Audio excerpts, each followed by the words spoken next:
Alors, dans ma présentation, je vais revenir sur les répercussions que la pandémie a eues sur des personnes moins nanties, en portant un regard là, sur le vécu de femmes en situation de pauvreté ou de revenus modestes. Alors, je rassure celles et ceux qui auraient moins le goût d'entendre parler de pandémie. En fait, dans le fond, l'idée, c'est moins de parler de la COVID-19 là, que de la façon dont une crise, un événement que personne n'avait prévu, là, puis qui en plus est étiré dans le temps.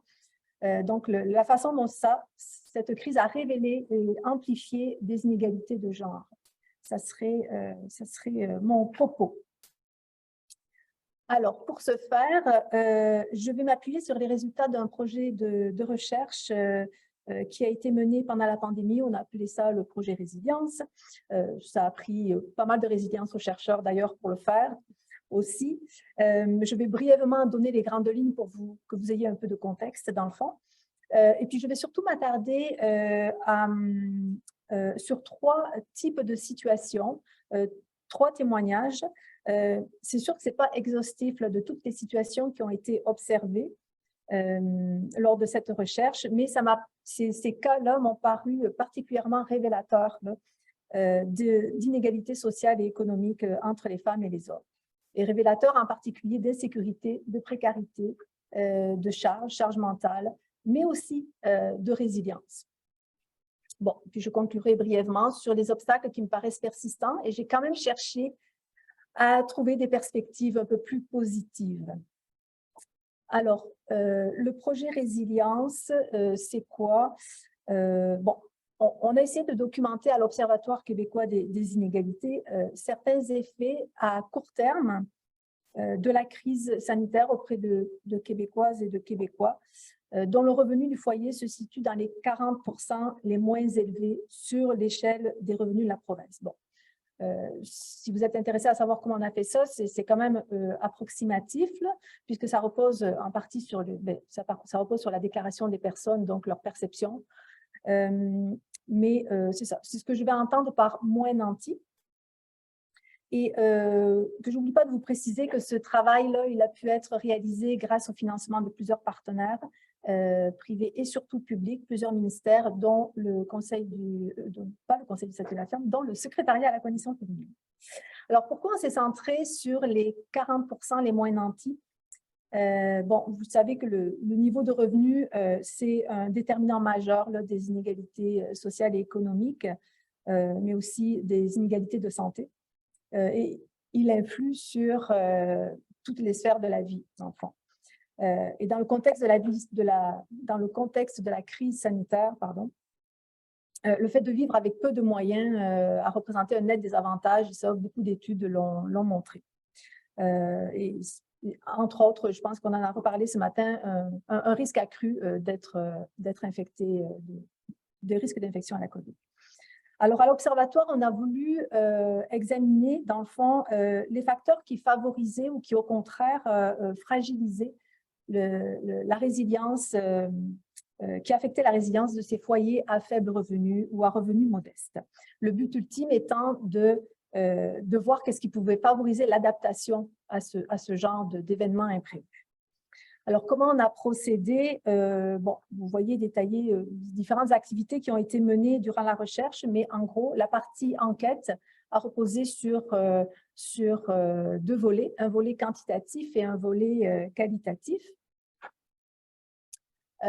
Pour vous donner une idée de comment ça s'est déroulé, on a commencé par un sondage en ligne qui a été réalisé en juillet 2021, c'est-à-dire un peu plus d'un an après le début de la pandémie, et ça correspondait à la 3e vague. Je suis désolée de vous rappeler ces souvenirs-là, mais il y en a eu plusieurs. Et à la suite de ce sondage, en fait, on a fait un suivi, une entrevue avec un certain nombre de répondants, de répondantes et de répondants, donc recrutés via le sondage, des personnes qui avaient accepté de laisser leurs coordonnées. Et ces personnes ont été interrogées à 3 reprises sur une période en gros de 6 mois à intervalles de 2 mois à peu près. Et puis bon, vous voyez là qu'on a eu une petite déperdition de participants, mais on est quand même fait 3 entrevues complètes semi-directives avec 45 participants. Alors, c'est sur ce volet qualitatif là, que je vais m'appuyer aujourd'hui. Donc, je ne vous présenterai pas de statistiques, mais des témoignages. Et puis, vous dire quand même qu'au total, ça a représenté 142 entrevues. C'est sûr que le 50 participants est relativement modeste, quoique pour une approche qualitative, c'est quand même pas mal. Et puis, en tout, 142 entrevues, c'était quand même du travail.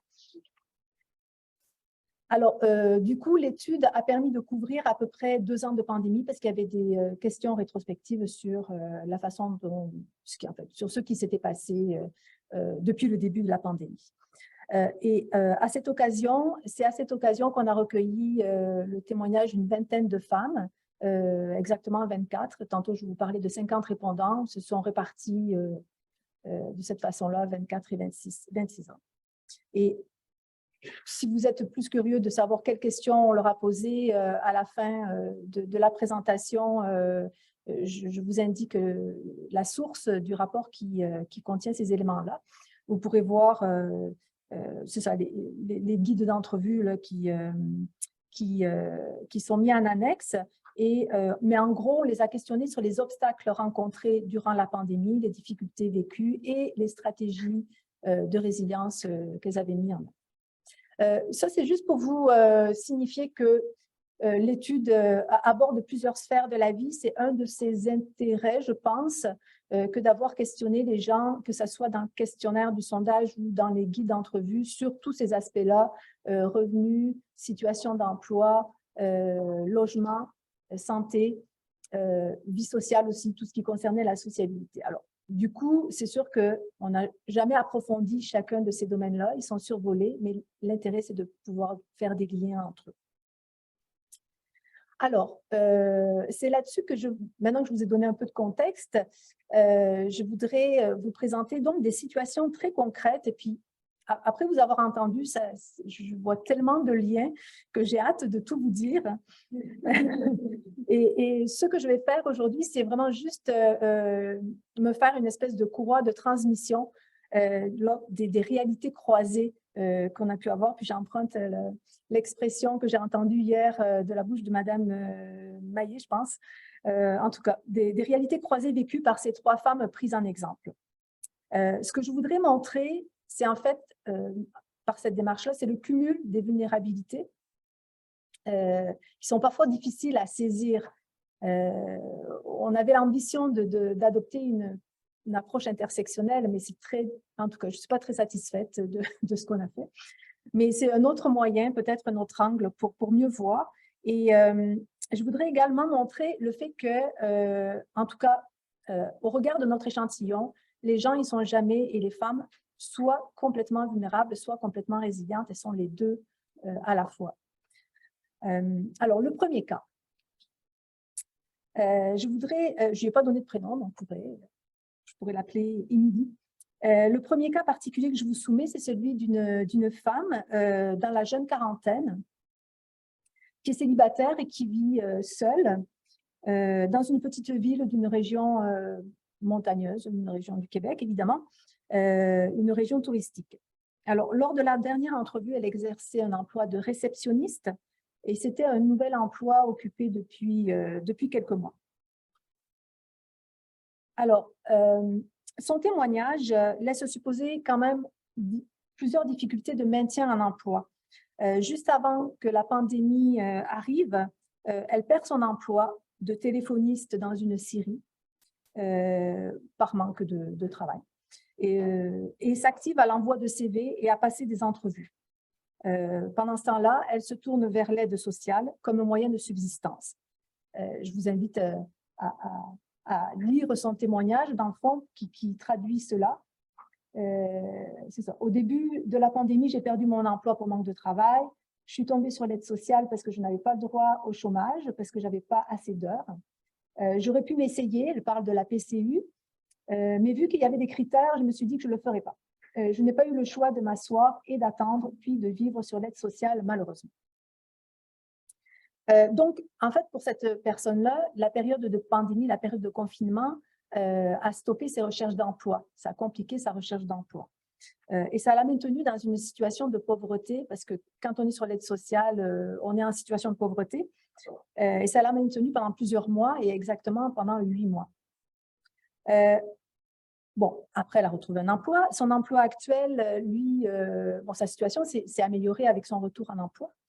Et son emploi actuel est payé quand même un peu plus que le salaire minimum, mais juste au-dessus. Et elle a même eu une augmentation de salaire pendant cette période-là. Cela dit, si on parle des qualités de l'emploi et des conditions d'emploi, du côté des congés maladie, c'est plutôt le strict minimum. Donc, je ne sais pas, peut-être que d'autres le savent mieux, mais je pense que c'est 2 jours payés. En tout cas, ce n'est pas beaucoup. Hein? Donc ça l'a fragilisée dans un contexte de crise sanitaire. D'abord parce qu'elle a aussi des problèmes de santé plus ou moins liés à la pandémie, c'est difficile à cerner, mais problèmes de maux de tête, d'hypertension, etc.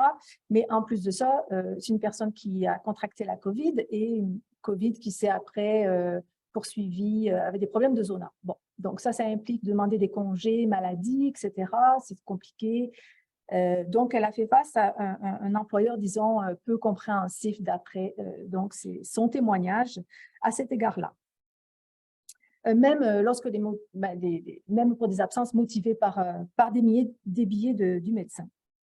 Donc, tout ça fait en sorte qu'elle s'est cherché un autre travail face à ce climat plutôt lourd, dans un contexte de travail aussi où il y avait une rotation de personnel importante. Alors, tout ça, c'est évidemment d'après ses témoignages, hein, et avec des relations entre employés qui se délitaient un petit peu. Donc, voilà.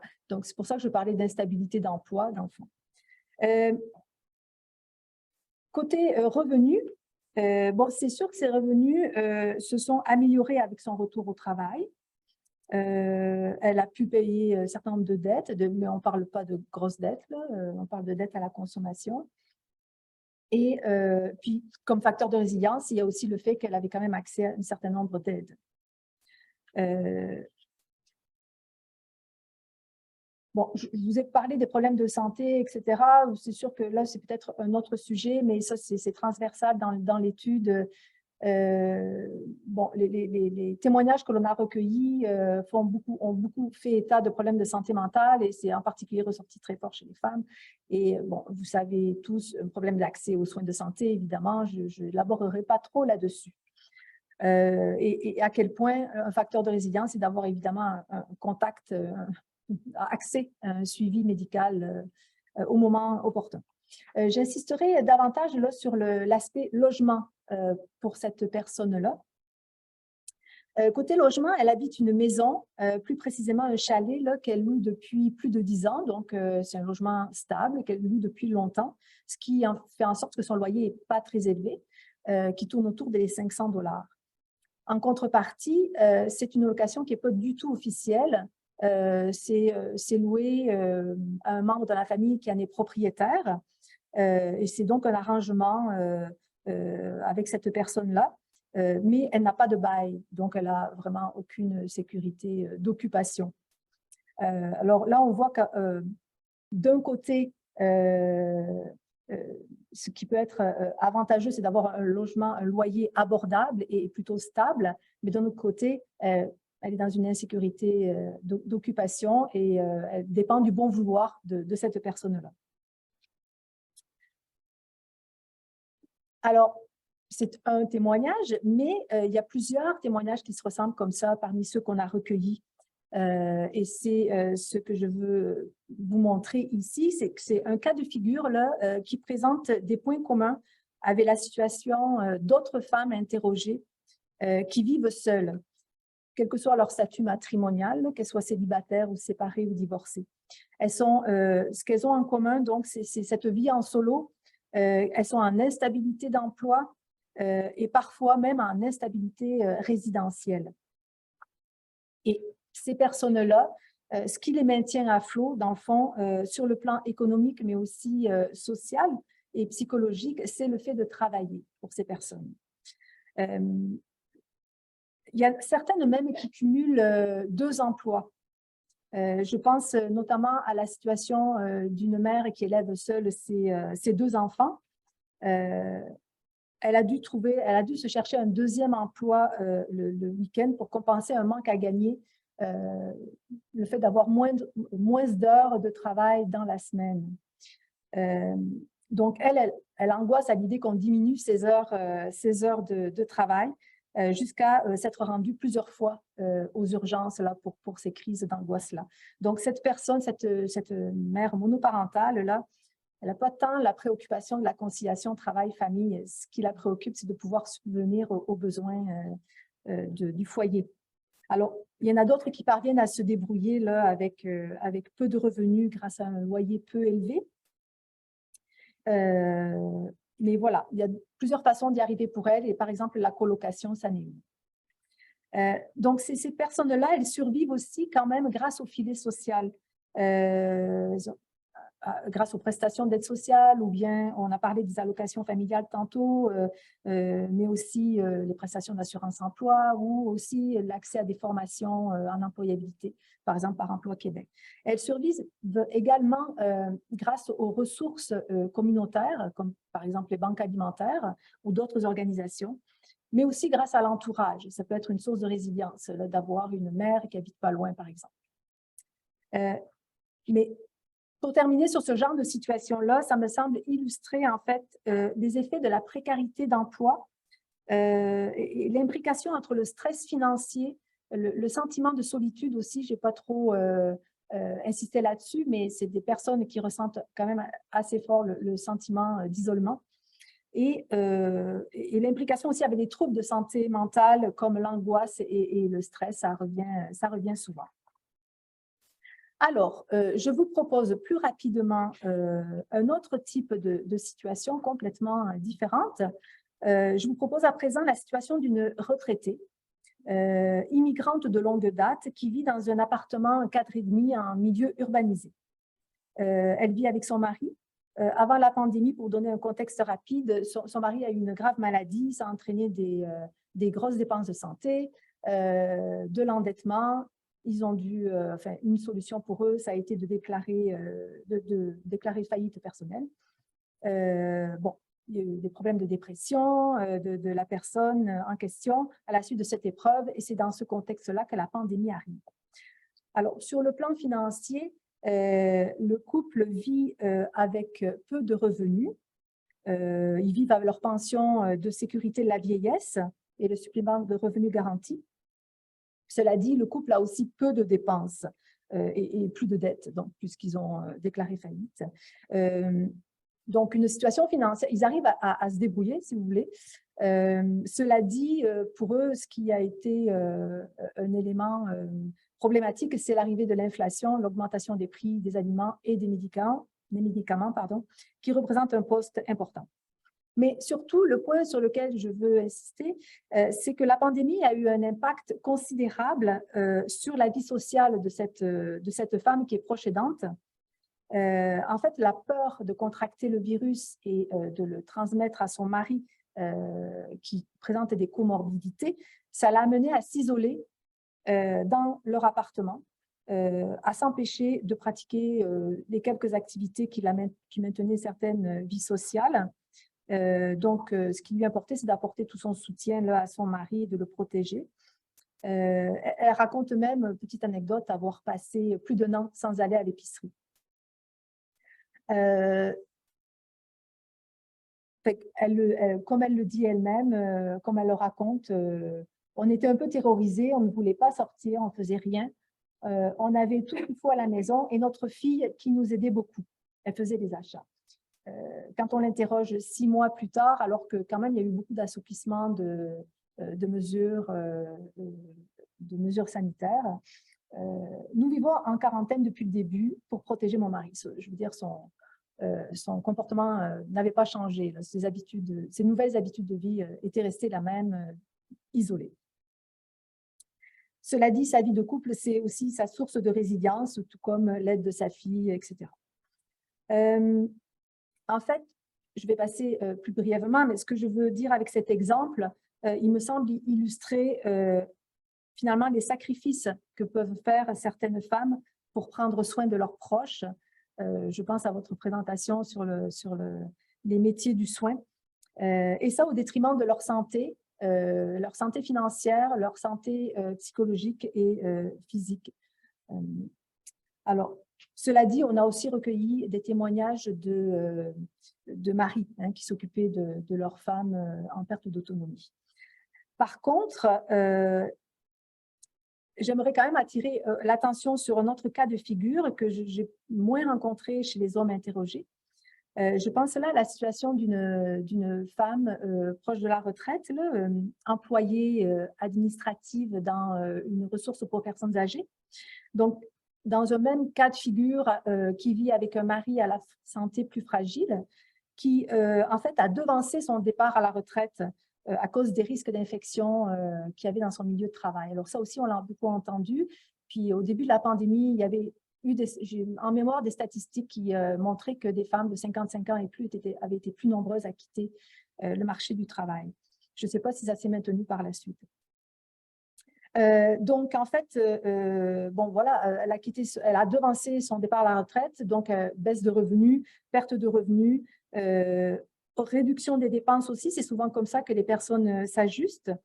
Mais elle a aussi saisi cette occasion-là pour le contexte de la COVID, pour en fait assurer la garde de son jeune petit-fils. Alors, évidemment, par rapport à ce qui vient d'être dit, là, ça vient complètement illustrer ce point-là. La fermeture de services de garde ou les perturbations des services de garde, là, si on se demande comment ça a pu fonctionner quand même, c'est grâce aux grands-mères, je crois.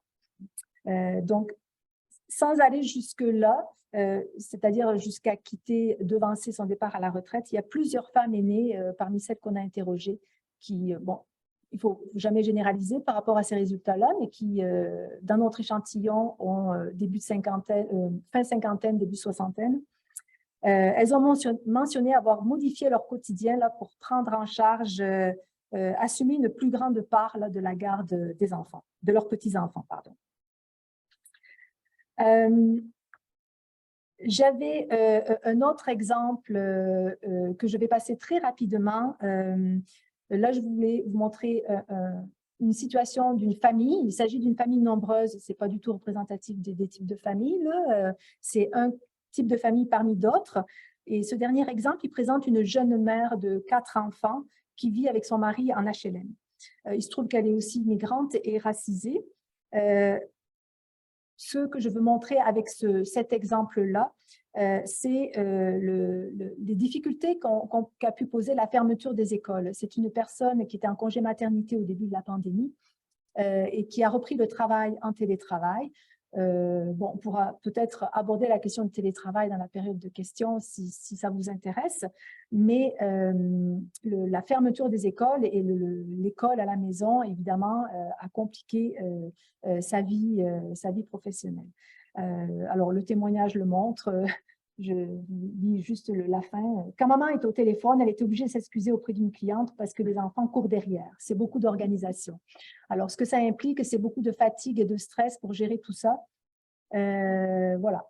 Par contre, le coût du logement est un facteur de résilience. Et puis, plus que le logement, là, c'est le logement social, c'est la vie de quartier qui est très importante et qui amène des ressources, en fait, pour soutenir ce type de famille.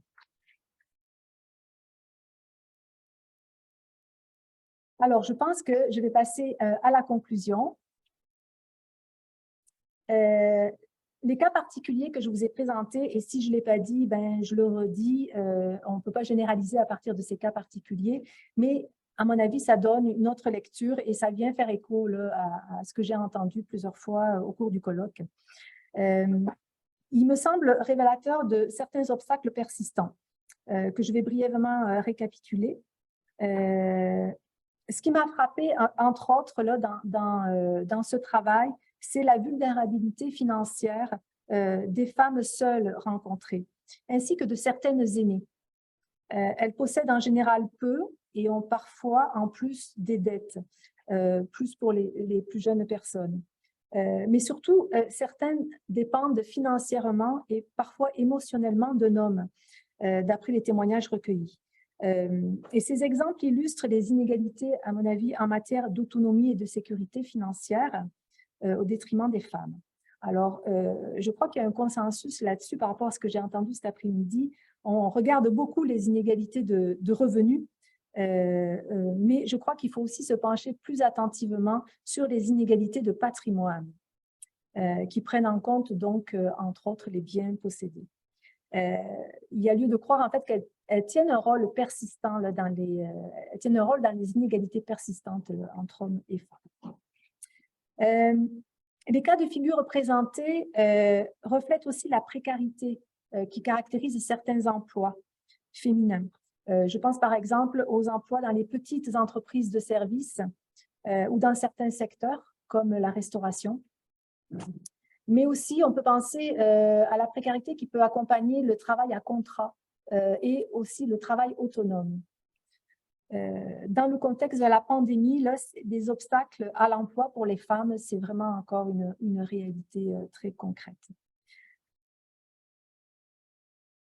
Donc, c'est ça, l'enjeu est d'améliorer les conditions de travail et la qualité de l'emploi. On entend beaucoup que ça va assez bien sur le marché de l'emploi actuellement. On parle presque de quasi-emploi, il me semble, mais il faut regarder vraiment la qualité de l'emploi. Je fais de l'œil à M. Cloutier-Villeneuve.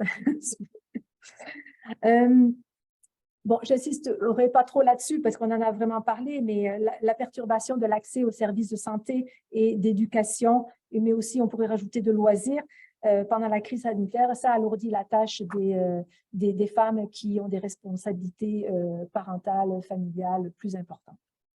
Donc, bon, on est tous d'accord là-dessus, je pense. Il y a encore beaucoup de chemin à faire là, pour soulager ou favoriser le partage de cette charge-là parentale et mentale. Et domestique, en fait. Du côté positif, est-ce qu'il y a des possibilités d'avancer qui ont été ouvertes par l'épisode de pandémie? Je pense que oui, mais peut-être que j'ai été un peu trop optimiste. Mais je crois quand même que du côté de l'acceptabilité du télétravail, c'est peut-être un élément susceptible de favoriser la conciliation travail-famille. Du moins, la pratique massive du télétravail, ça a ouvert la voie à un mode de travail hybride qui offre plus de flexibilité. Maintenant, il y a d'autres risques. Alors, je crois qu'il faut, même si c'est une source de changement, peut-être regarder un peu plus les effets que le télétravail pourra avoir sur les femmes en particulier. Parce que ça va créer d'autres inégalités, je crois. Comme on l'a dit, la période pandémique, c'est là où j'ai peut-être été un peu optimiste. Si je repense à ce qu'a dit Mme Boivin, m'a semblé percevoir quelques signes qu'il y aurait une meilleure reconnaissance des professions, des métiers du care, mais bon, ça reste à voir. En tout cas, on peut l'espérer, qu'il y ait une meilleure valorisation de ces métiers-là. Et enfin, dernier point que je voudrais souligner, il me semble que la période pandémique a largement montré l'importance d'avoir un filet social solide et des services publics accessibles de qualité. J'ose croire qu'on est maintenant davantage conscient là, de renforcer la nécessité de ce filet de protection sociale. Je vous remercie et si vous voulez en savoir plus, il y a ces 2 publications qui sont en accès sur le site web de l'Observatoire québécois des inégalités, d'où j'ai extrait le propos d'aujourd'hui. Merci.